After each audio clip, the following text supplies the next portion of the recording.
Silence S04, le meilleur de la nanocar. Je t'explique pourquoi. Regarde, déjà pour commencer, on a la possibilité d'avoir jusqu'à 150 km d'autonomie et une batterie amovible qui recharge entre 5 et 7 heures. Et tu en as deux, une ou deux selon ce que tu prends en option. On a également la possibilité d'avoir un coffre juste gigantesque, 247 litres de chargement dans moins de 2,30 m de long, je ne sais pas si tu te rends compte. Et puis je te laisse t'approcher.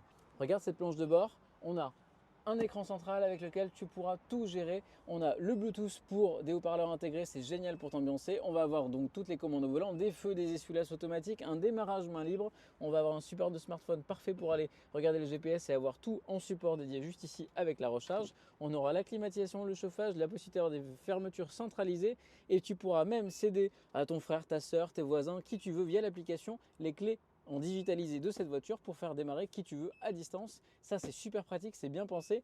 On aura aussi des vitres qui sont électriques, des rétros réglables électriquement. Et puis, on aura donc des finitions avec un petit liseré rouge de partout sur la planche de bord. C'est plutôt bien fini, c'est bien réalisé. Et regarde-moi ça, il est pas mignon celui-là. Il sert pas à grand chose, je te l'assure, mais il est là, il est trop mignon.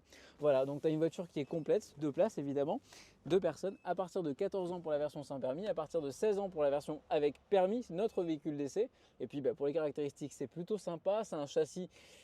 Non, ça n'a pas de châssis, mais ça a quand même des prestations dynamiques sympathiques et ça monte vite à 90 km/h en mode sport, plus de 100 km d'autonomie réalisée par nos soins, 120 même. Donc honnêtement, tu peux te faire plaisir en ville tout en étant en sécurité. Dis-moi ce que tu en penses en commentaire. Est-ce que tu choisirais un scooter électrique? Est-ce que tu choisirais cette petite nanocar comme première voiture ou comme voiture principale du foyer?